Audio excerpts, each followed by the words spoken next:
Hey guys, welcome back to my channel Rewind That. It's your girl Miss K. If this is your first time coming across my channel, welcome. Please be sure to hit that subscribe button. Also turn on that notification bell so you know when I upload more videos like this one. Alright guys, today we're going to be going over the latest episode of Snowfall, season 4, episode number 3, called All the Way Down. Alright, the episode starts off with Oso, who's still at her nan's house, and he's sitting in front of the door with a shotgun, just waiting for the wrong person to come through the door so he could blow them backwards, okay? But Reed comes through the door instead, and him and Oso don't speak. Reed goes over to the bodies where he also sees $100,000 painted in blood. So last week I noticed there was writing painted in blood, but I didn't make out that it said $100,000, which is why it was kind of unclear to me if Fuentes killed them for the $100,000 or for non-payment, okay? So now we know, right?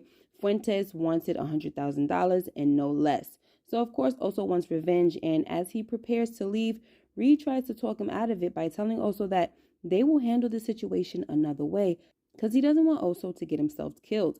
But Oso knocks Reed square on his back for getting in his way, okay? Next, we have Franklin meeting up with Officer Nixon, and I had to rewind this scene, guys, because I loved the way Franklin handled Nix. Anyway, Franklin tells Nixon that he doesn't appreciate him going to his father's shelter and getting all in his father's face, right? So when Nixon tells Franklin, "You tried to have me killed," Franklin says, "No, I gave you good money to handle a job, if you could. And if you didn't like it, that's fine, but don't you ever come after my family again." But you guys know Officer Nixon, right? He's cocky, and he's not going to just stand for Franklin and talk to him this way. So he responds with, "Or what? What are you going to do?" And once again, I just loved how Franklin handled this situation because he gives the light chuckle, then he points to his sandwich and tells Nixon that he can have it if he wants, right? Now, I love this part because to me, Franklin is basically telling Officer Nix that, he's scum, right? You could have my leftovers, you rat. Anyway, Franklin gets up and Nix tells him that there are a couple of things he's forgetting. But Franklin says, "I see that you think you have something on me, and maybe you did 4 months ago, but after you decided to take the hush money, you ain't got nothing on me now." And I'm so glad that Franklin said this because I was already wishing he would, because in all truth, Nixon can't blackmail Franklin anymore, right? Because by taking the money, he's already incriminated himself. So he really has no leg to stand on. And I was even more satisfied when Franklin told him to take the money, like take what you're getting and do your job because you're not getting any more than that, right? And please shut your mouth too. But when Franklin walks away, you could see on Nixon's face that something was up his sleeve because he didn't want Franklin to have the last word in a sense. Next, we got Oso parked outside of the police station in Tijuana, and he's ready to go and put in that work. But as he gets out of the car and approaches the building, someone whacks him over the head. So now we see that he's tied up and surrounded by these men who aren't saying anything to him. But then Teddy comes in and lets Oso know that the men who brought him there are a part of Mexican intelligence. So Teddy also reveals to Oso that he's in the CIA and had to get the DFS to stop Oso from getting himself killed. Next, we have nosy Irene, who is now sitting down with one of the detectives from Franklin's murder case, right? He explains to Irene that what bothers him the most about Franklin is how he got away with the murder of his best friend. But Irene tells him that there is no record of anything he's talking about. But the detective is in disbelief because he's like, "Look, I brought Franklin in and he knows that he was arraigned and denied bail. Like, all this stuff should definitely be documented and on files." So we're going to quickly go over all of the scenes with Irene so we can get her out the way, okay? So Irene meets up with the detective again, and he tells her that she's right. This is actually the last scene that I'm skipping all the way to, right? He tells her she's right, and there's no record of anything regarding Franklin's state, and whoever is helping him is not only powerful, but is going to extra lengths to make sure this thing is covered up. So Irene is just as relentless as Lorena was, right? Y'all remember Lorena? And we know where that got Lorena, right? A bullet in the head. So Irene tells the detective that he has to give her something, but the detective warns her to leave this alone because it's liable to get her killed. But we know she's not going to do that, right? And before this scene, we also had a scene with Irene and her ex-husband or ex-whatever named Henry. And we at least know that if that's not her ex-husband, they do have a daughter together, okay? And we see here that Irene has always been the type to throw herself into her work based on the conversation that she has with Henry. We can also piece together that she may not have a good relationship with her daughter because she's been reaching out to the father, but she hasn't reached out to Irene, right? So she reaches out to her dad, and the dad then tells Irene what's going on. And this could be because Irene has neglected her daughter, put her work first, right? Anyway, guys, so now that we have Irene out the way, we're going to finish off by saying that the detective still gave her a name. So we know that she's going to use that name to dig deeper. Next, Leon and Fatback are walking through the projects, and they talk about how folks are scared. They're quitting because of Scully. Then they see Wanda cursing out some dealers, and she was about to get jacked up, but Leon stepped in and stopped it. So we can see that it still hurts Leon to see Wanda this way. This was his first love, right? So he still has a soft spot for her, and he's not just going to stand around and watch somebody beat her down. Next, Jerome and Louie go meet up with Manboy, and Manboy starts running his mouth about how it felt like the Vietnam the night of the ambush, bullets flying everywhere, and everybody stood fighting except for Franklin, who ran off with the white boy. So Uncle Jerome is just like, haha, that's very funny, But then Manboy pressed on and was like, things were smooth when it was just us three doing business, but now that Franklin is back, things are shaky. And y'all already know, Louie ain't here for none of that, okay? She lets Manboy know, you don't know what you're talking about.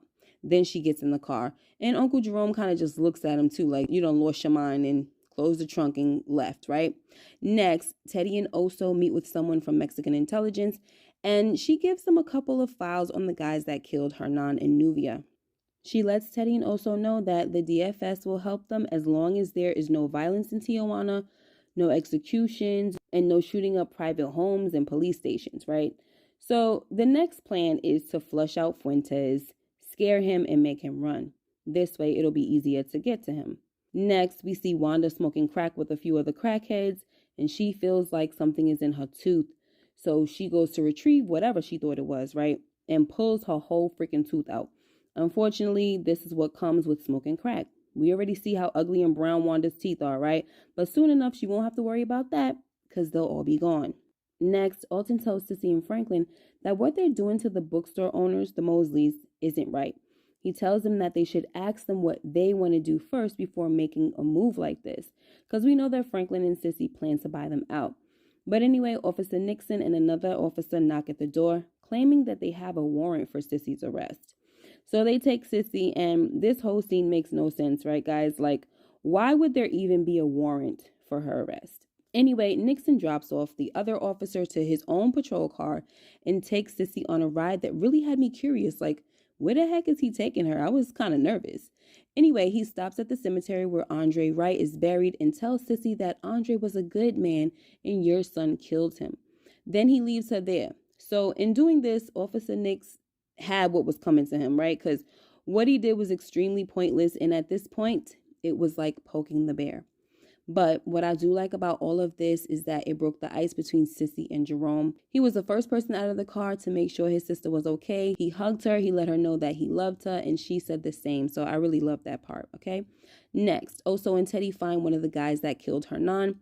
So Oso didn't care nothing about the rules because he kills the guy publicly. Then he carves $100,000 on his forehead, right? So Fuentes comes to the scene, and him and the other officer are like, who the heck are we messing with here, and how did they find us? So Fuentes was like, I don't know, but we need to get the heck out of town until we find out.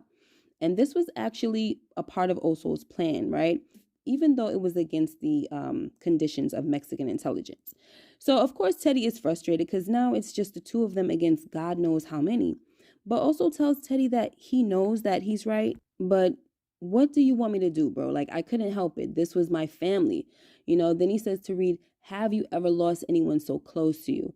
And that's when Teddy tells Oso that he knows that these people have to die, but they have to be on the same page if they're going to go in that house or else they will die. So Oso says, I understand. From now on, I'll follow your rules as long as it ends with Fuentes dead. Next, we see Franklin closing the deal with Davis. As we saw earlier, Cissy already warmed him up and reeled him in to do the business with them, right? So now Franklin is handing over the documents that the Mosleys signed. Franklin then asks Mr. Davis for a bit of advice. He says to him, according to my mother, this business complex is a multi-million-dollar deal. So if you were in my position and controlled the paper to make that deal a reality, what would you do? So Mr. Davis says to Franklin, I demand a buy-in. Then they arrange to have lunch sometime next week. Next, Officer Nix gets called into the chief's office, and he's told that he's been transferred downtown.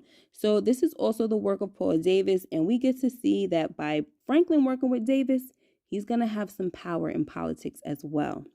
Next, Franklin goes to the bookstore and tells the Mosleys that they have to move because he sold the store to Paul Davis. But he tells them they could keep the money, as if that's going to make them happy, right? See, the problem here is everybody can't be bought.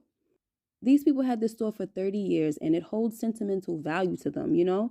And Franklin doesn't seem to get that because he's controlled by money. Leon already let him know in last week's episode that he's lost and the money has got him all messed up. And we see here in this instance that Leon is right. So it was pretty sad to see Franklin be so grimy to these people that he's known for years, you know. Also, it seems as if Alton is the only one with any scruples left because he was against this whole thing, right? He's against what Cissy and Franklin were doing.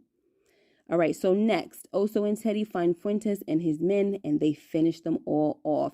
And I honestly didn't think that the get back was going to be so quick, you know, but I ain't mad. Also, the last scene was with Irene and the detective, which we already spoke about. All right, guys, that was the episode. Let me know what you guys thought. I really can't wait till next week because it looks like things will continue to heat up, okay? All right, guys, that's it for today. Make sure you like, comment, and subscribe if you haven't already. Hit that notification bell so you know when I upload more videos like this one. And I will see you guys in the next video. Take care and be blessed. Bye-bye.